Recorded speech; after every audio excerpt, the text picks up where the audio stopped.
Ukrainian forces are working to defend the territory they hold and preparing for additional counteroffensives.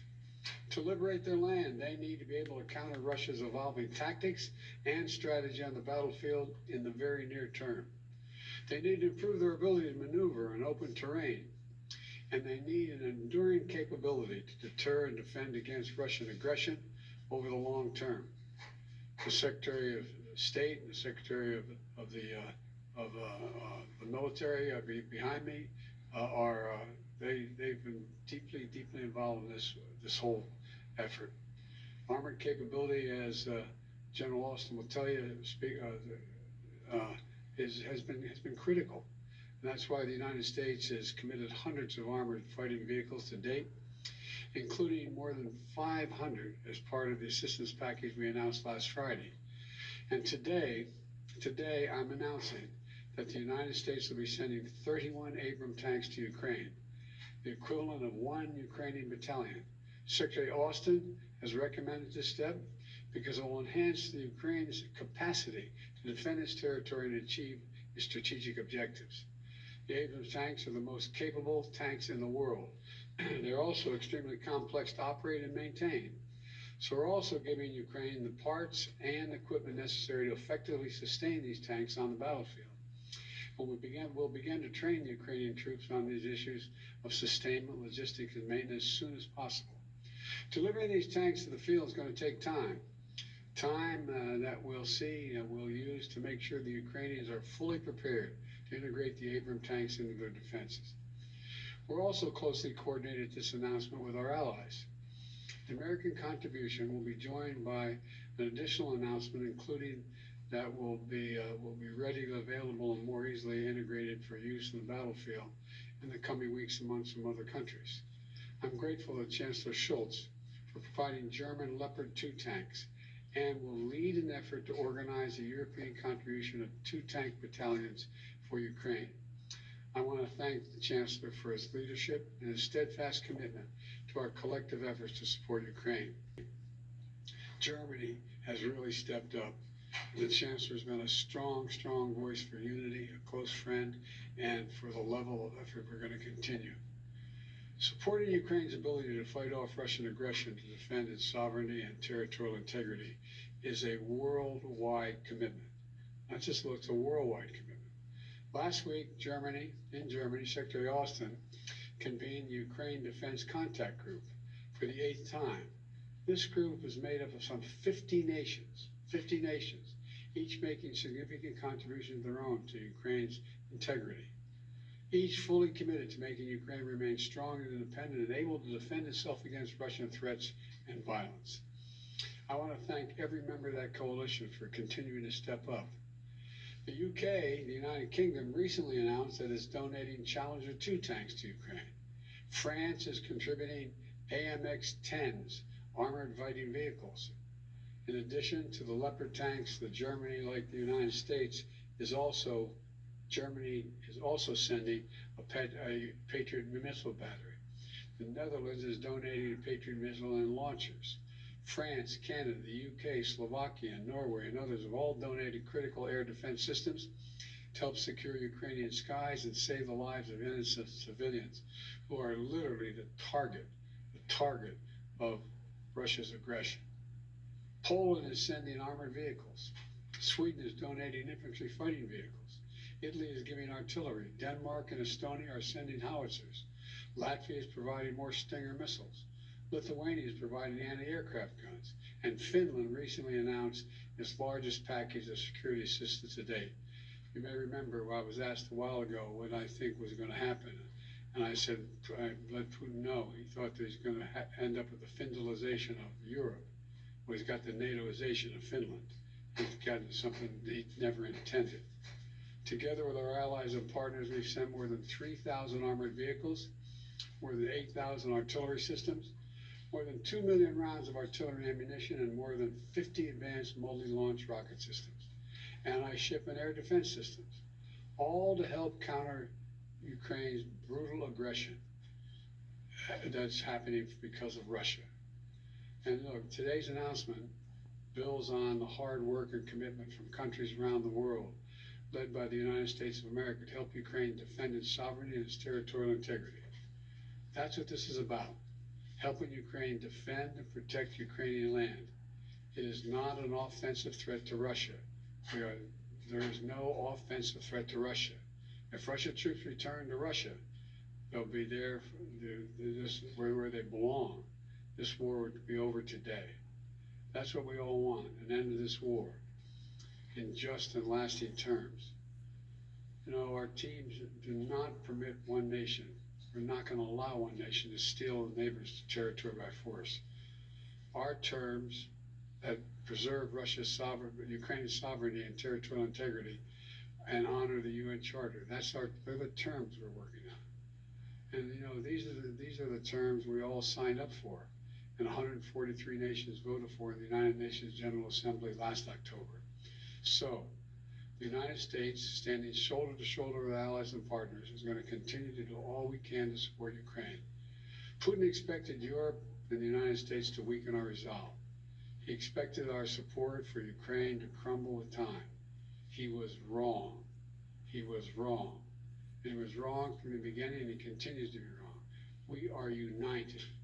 America's united, and so is the world. We approach the one-year mark as we do of the Russian full-scale invasion of Ukraine. We remain united and determined as ever in our conviction and our cause. These tanks are further evidence of our enduring, unflagging commitment to Ukraine and our confidence in the skill of the Ukrainian forces. As I told President Zelensky when he was here, and today's his birthday, by the way, in December, we're with you for as long as it takes, Mr. President. Ukrainians are fighting an age-old battle against aggression and domination. It's a battle Americans have fought proudly, time and again. And it's a battle we're going to make sure the Ukrainians are well equipped to fight as well. This is about freedom. Freedom for Ukraine. Freedom everywhere. It's about the kind of world we want to live in, the world we want to leave to our children. So may God protect the brave Ukrainian defenders of their country and keep the flame of liberty burning brightly as we can. Thank you. Mr. President, why are you taking this decision now?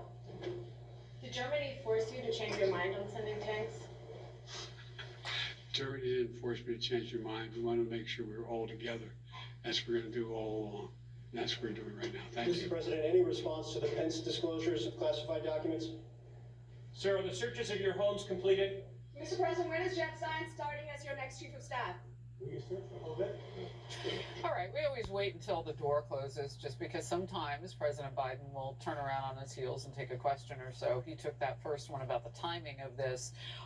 After some hesitation, weeks of it from Germany's chancellor, it's now been announced that that government will provide Ukraine with a couple of battle tanks. We will 14 Leopard 2 tanks, and we will provide 31 Abram tanks to Ukraine. I always love the fact that our guest on the couch today, Secretary Pompeo, literally has experience in every facet of life. So you were once based in West Germany with the 2nd Squadron. You were a tank platoon leader. I was in that M1 tank for a I was whole going to long say, time. you've been in an M1 tank. So tell us what we just did and what this communicates to the American people. Well, I'd say two things. Look, I think this is the right decision. I also think it's too late. But I suppose better now than never. But we should have done this a while back. We should have been providing the Ukrainians with the tools that they needed and could use. We do have to make sure we get them the right training. This is a beast. The M1 tank is an incredibly powerful piece of equipment. So are the Leopard, and they talked about UK's Challenger tank as well. These are 3 world-class armaments. We need to make sure they have these tools. The only way to bring this to an end is to convince Putin that the cost is too high. So this is on the ground, but we also know that in Oklahoma, we've brought at least 100 Ukrainian soldiers into the United States recently, and we've been training them on air defense systems too. Are we in this war? Well, they've asked us for equipment. They've asked us for intelligence. I hope we're providing that intelligence as well. And training. And repair parts. The President talked about that a little bit. We should be providing each of these. They haven't, Harris, they haven't asked for the 82nd Airborne. They haven't asked for a Marine Rifle Division. They've simply said, give us the stuff we need to defend Europe. And that's an important American interest that we do so. Well, the Ukrainian President Zelensky did want air He wanted planes at Well, one point. He stopped talking about that. Again, equipment, not people. Okay, real quickly too, and then I'll pass it on so that the rest of the couch can get their questions in too. The Kremlin is warning already Washington, D.C. that American tanks sent to Ukraine will, and this is a quote, burn. I'm sure they'll come after this equipment just like they've come after utility facilities, energy facilities, Ukrainian civilian apartments. I'm sure the Russians will try and take this equipment out. That's what this fight will be all about. I'm convinced we'll be able to put it on the ground. The Ukrainians will be able to use this very effectively. And we don't have to train and do all of that. Nope, none of our people. No, they'll be able to do this training remotely. I don't know if they'll do it at Fort Hood, Texas, or at Fort Benning. I don't know where this training will take place, but they'll be able to do it without putting our troops on the ground. I'm glad you're here. Thanks. We are so grateful you are here, Mr. Secretary. So, digging in a little bit when you said this is maybe too little, too late, the White House stands by the fact that it's committed $27 billion in support for Ukraine. But as American people, we see that 300 days into the war is when Zelensky stood before Congress. In February, he stood before the leaders of the EU and said, this might be the last time you see me alive. He has been clearly imploring the entire globe for aid in very specific ways that it seems this administration never wanted to meet. And now all of a sudden, to that reporter's question, Germany's chancellor comes on board. We commit now a battalion, as Europe has committed 2 battalions of tanks, but that will be delayed too. It takes time to train. It takes time to ship. So why, at the cost of our tax dollars, have we been giving sort of nuggets this whole time to a tune of a huge amount when we could have provided exactly what Zelensky was asking for 11 months ago? I think they just had this inordinate fear of provocation. My judgment immediately was, right, we knew back in September that he was going to invade. We didn't provide any equipment then. He then invades in February. So true. That was an enormous mistake. This is months and months of time. And to your point, I don't know when they'll get these tanks in the field, the British tanks, the German tanks, the American tanks. It'll take a little bit. And every day that this goes on, there's risk that Putin does something that even presents more risk to us here in the United States. We need to end this thing. The only way to end it is to restore deterrence. Reagan knew it, right? Peace through strength. We should provide this armament. I know in my party there are those who think, no, that's a bad idea. I think they just misunderstand how there are adversaries around the world. Xi Jinping in China and others are watching how America responds when its interests are threatened. And we need to do so quickly in a way that not only lets the Ukrainians Jack Larson survive, but win. So if we continue on the trajectory that this administration has set, and we likely will given it's this administration, do you feel the delay and these responses are irrecoverable? No, you can build it back, but boy, it's hard to get deterrence back in the box. All right, I get asked all the time, would this have happened if you were still there? I can't answer that other than to say that it didn't. And I think it was because Putin understood that when there are real leaders, strong leaders in the White House and as Secretary of State, that these things are just too risky. His perception changed, and that's the thing we have to change. It's the calculus we have to change, and that's how we'll preserve the things that matter to us here at home. Secretary Pompeo, Vladimir Putin just announced that he was appointing a new general to lead Russian troops. I mean, that's really bad news for Russia.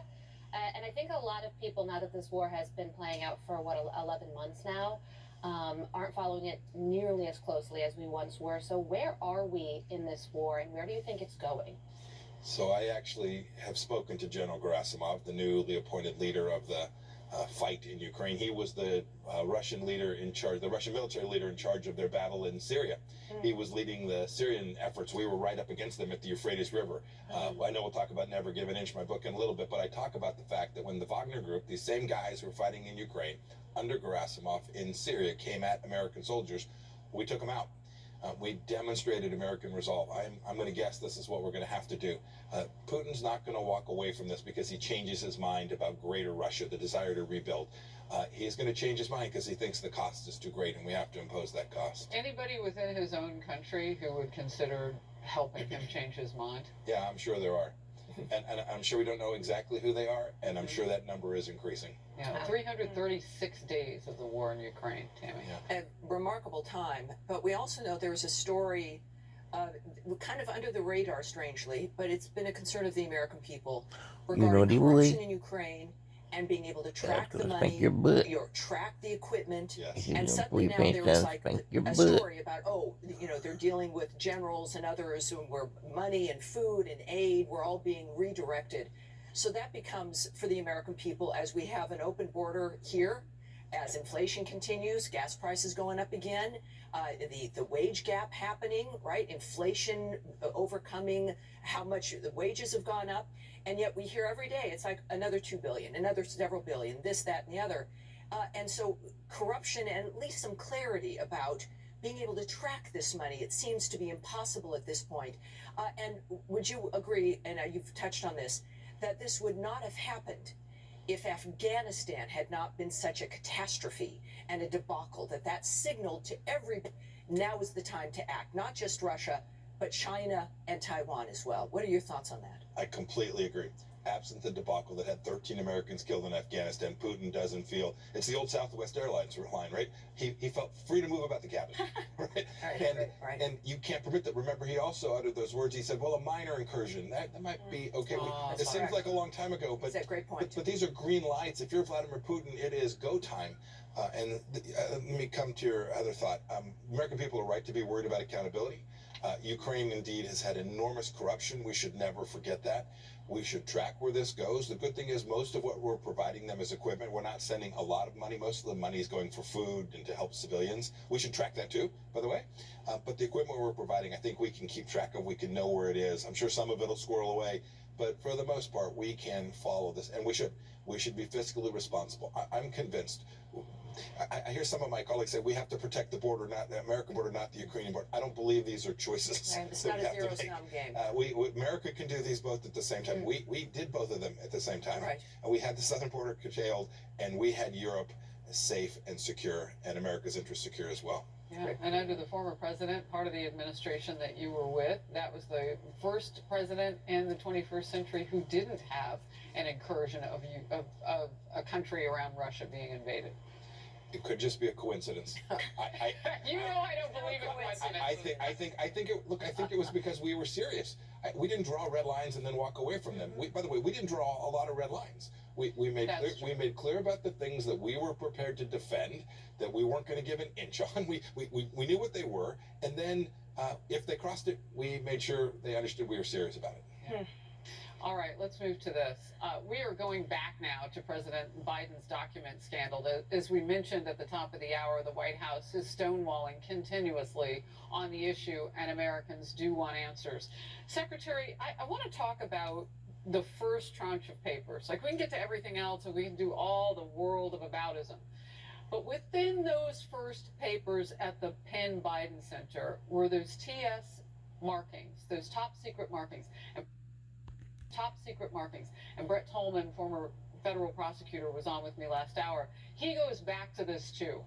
Foreign intelligence materials in there, Iran, Ukraine, China. Some of this is so separate. If you just separate it out, those details seem glaringly important now that it looks like everybody needs to check their closet.